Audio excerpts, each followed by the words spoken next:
Salam jumpa Bapak Ibu trader sekalian, Stok Teknisian di sini. Hari ini kita ada di tanggal 11 Juli 2023. IHSG ditutup plus 0,98%. Ternyata kemarin sinyal bearish yang kemarin yang kita lihat sebagai Graphstone Doji ternyata false sinyal karena hari ini IHSG membentuk doji ya, jadi ditutup di titik tertingginya di 6.796,92. Jadi ya kita katakan hampir naik 1%.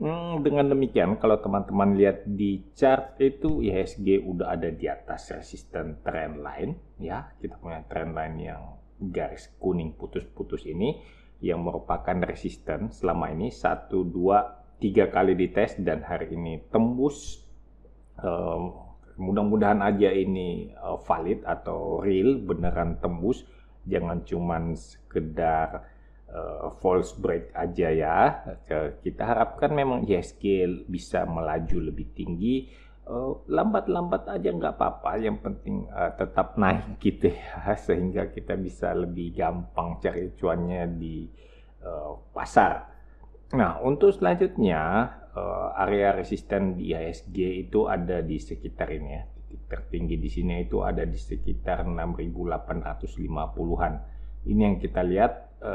Kenapa saya nggak ambil di sekitar sini, di sekitar 6.813, karena ini cuman ada 2 candle, sangat sedikit ya. Kayaknya kalaupun ada resisten itu resistennya akan mudah ditembus. Saya lebih memilih untuk di area sini yang kelihatannya cukup banyak transaksi dan ada jarak yang cukup dari resisten saat ini, dari posisi saat ini, sehingga kita bisa melihat lebih objektif pergerakan IHSG berikutnya. Kawan-kawan yang baru ketemu channel Stok Teknisian, selamat datang, selamat bergabung. Channel Stok Teknisian adalah channel yang membahas analisa teknikal untuk saham-saham di Bursa Efek Indonesia.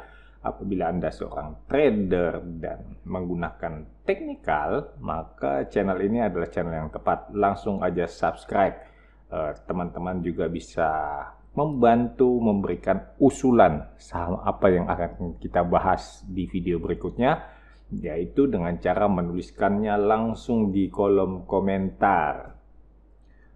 Mari kita lihat saham Bevin. Nah, saham Bevin ini setelah kita bahas terakhir di tanggal 20 Juni, jadi waktu kita bahas itu ada di sekitar sini ya, waktu dia lagi ada di sekitar area all time high-nya di sini ya. Nah, setelah dia turun, kemudian bermain-main di sekitar support, kita katakan ini sideways atau trendless, kemudian turun, testing support area kotak kuning ini ya, dan tertahan.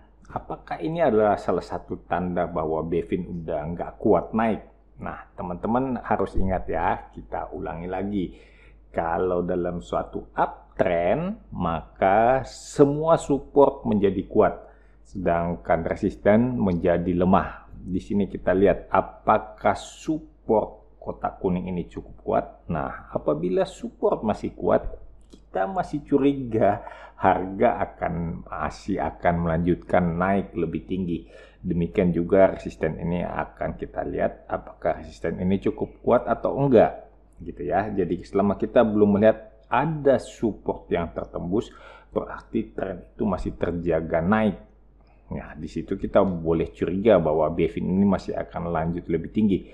Kita kemudian akan membatalkan kita punya analisa bahwa Bevin ini masih naik saat kita melihat ada pertanda yang sangat jelas bahwa downtrend sudah terjadi atau downtrend terkonfirmasi. Misalnya, kalau di sini kita lihat ini ada kemungkinan munculnya pattern head and shoulder. Jadi ini left shoulder, ini head. Di sini kita sedang menunggu terjadinya right shoulder. Jadi kita masih akan melihat Bevin ini turun sampai ke area kotak hijau support di sekitar 1250. Kemudian ada sedikit pantulan naik untuk membentuk right shoulder. Setelah ada right shoulder, kemudian turun kembali ke support, lalu support ini patah. Nah, di situ kita akan mengatakan ada head and shoulder yang merupakan reversal pattern.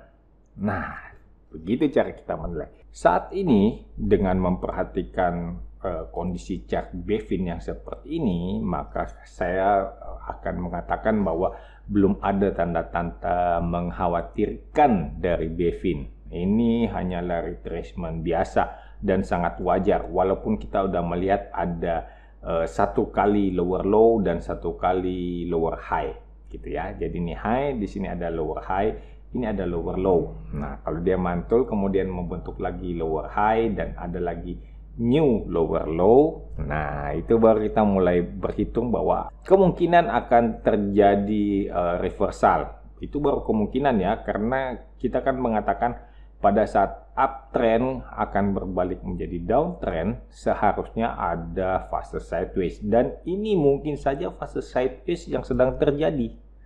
Jadi masih ada beberapa kemungkinan dan kita membutuhkan konfirmasi bahwa tren sudah berbalik arah.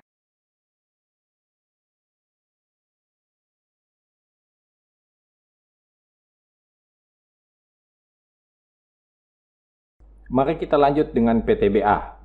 Nah, di sini kita lihat ada penurunan yang cukup dahsyat ya dari PTBA setelah pembagian dividen yang besar. Jadi memang ada penyesuaian, ada adjustment yang dilakukan oleh pasar. Itu sih mekanisme pasar ya, ya selalu atau lebih sering kita katakan pada saat X date itu harga akan turun sebesar dividen yang dibagikan. Jadi ini ada 2 kali ARB kalau nggak salah ya. Ya, setelah pembagian dividen, harga akan menyesuaikan. Harga akan turun sebesar dividen yang dibagikan. Bagaimana arah selanjutnya? Kita bisa melihat saat belum terjadi pembagian dividen. Di sini kita lihat trennya ini adalah sideways ya, trendless. Jadi dengan berpatokan pada tren sebelum pembagian dividen, kita akan mengatakan ya kemungkinan besar ini juga akan trendless. Jadi di sini tuh akan membentuk pola sideways. Atau teman-teman boleh curiga yang lebih besar bahwa sebelum ada pengumuman pembagian dividen, jadi sebelum ada kepastian berapa besar dividen yang akan dibagikan, harga itu cenderung turun. Setelah ada pengumuman pembagian dividen yang besar, para dividen hunter masuk dan mulai menggerakkan harga naik. Maksud saya bukan real digerakkan oleh opini pasar. Jadi pada saat ada pembagian dividen, pengumumannya banyak yang memang mengincar dividen dan melakukan pembelian saham PTBA. Ini yang kemudian mendorong harganya naik lebih tinggi. Tapi itu kan sebenarnya hanya dividen hunter. Itu biasanya corporate action selalu seperti itu. Makanya saya sangat-sangat sebisa mungkin menghindari corporate action. Nah, teman-teman jadinya dengan pandangan seperti itu perlu lebih waspada karena dalam fase sideways ini di sini sempat tembus support. Jadi ini adalah penembusan support walaupun volumenya enggak gede-gede amat, masih rata-rata. Tapi tetap aja ada penembusan support sehingga kemungkinan downtrend yang terjadi dari sebelah kiri ini masih akan terus berlanjut. Nah, seperti itu yang teman-teman harus perhatikan untuk PTBA.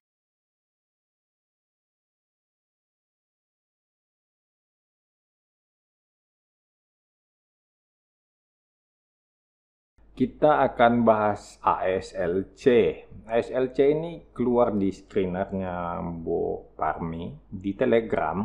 Jadi ada bot Bo Parmi, itu ada screener yang mengeluarkan saham-saham saat indikator EMA 20 berada di atas EMA 50. Nah, ASLC ini kebetulan terjaring sama filternya. Kemudian saya melihat, wah ini kayaknya sedang sideways, sedang ada di bawah setelah downtrend yang cukup panjang. Teman-teman bisa lihat ke sebelah kiri ya, downtrendnya cukup panjang sejak IPO di sini, kemudian turun. IPO-nya masih tahun lalu, jadi ini sama sekali belum tersebar merata ke trader gitu ya, ke para pedagang di pasar, ke investor. Jadi kemungkinan besar harga ini masih dikendalikan oleh segelintir pihak. masih ya baru setahun lebih ya, setahun setengah. Di sini area sideways-nya, meskipun ini indikatornya mengatakan uptrend, indikator teknikalnya mengatakan uptrend, tapi kita lihat secara objektif ini masih trendless. Dan ini jelas-jelas belum menampakkan tanda-tanda akan naik. Ya, jadi teman-teman kalau mau lihat meskipun indikatornya mengatakan uptrend, kita perlu melihat secara langsung bentuk chart yang ada polanya, dan kita lihat ini memang area resisten nggak tertembus, area support juga tetap terjaga, artinya ini trendless sideways. Kita bisa curiga harga akan bergerak naik saat terjadi penembusan area resisten di sekitar 115 sampai 120. Ingat ini harga sangat-sangat kecil ya, sekitar 115 sampai 120 itu sangat mudah digerakkan. Jadi berhati-hati dengan saham seperti ini, mudah digoreng naik dan mudah juga untuk dibanting. Jangan sampai terjebak. Saran saya kalau teman-teman tertarik dengan saham seperti ini, minimal tunggu ada 3 kali higher high dan ada 3 kali higher low, sehingga kita udah melihat ada tangga naik ke atas. Pada saat itu kita cari-cari titik terbaik, cari pembelian sedekat mungkin dengan support, lalu kita ikutan entry supaya resikonya tidak terlalu besar. Ingat, di saham-saham kecil seperti ini, teman-teman harus tega, raja tega. Begitu dia menembus satu support, anggap aja itu adalah konfirmasi harga berbalik menjadi downtrend, sehingga teman-teman akan langsung mengeksekusi cut loss-nya. Daripada ditahan, harga ini masih bisa turun terus, kita nggak tahu apakah harga sahamnya masih akan bertahan naik lagi atau akan mentok ke 50. Ini adalah saran saya untuk teman-teman yang mungkin mengincar saham SLC ataupun saham-saham lain yang kebetulan bisa saja tertangkap oleh screener. Jadi pada saat kita melihat hasil dari suatu screener, ada filternya itu bagus, keluar saham-sahamnya, di situ kita harus memeriksa lagi, bukan menelan mentah-mentah apa yang diberikan oleh screener itu. Saya kira cukup sampai di sini. Kita akan ketemu lagi besok. Semoga aja IHSG bisa lebih cerah lagi dalam 2 atau 3 hari ini. Ya, kalaupun nanti ada support test akan kembali turun, tapi setidaknya ya bisa bertahan tetap di atas trendline kita, sehingga kita tetap bisa melihat penguatan terjadi di IHSG. Sampai di sini, salam cuan untuk kita semua.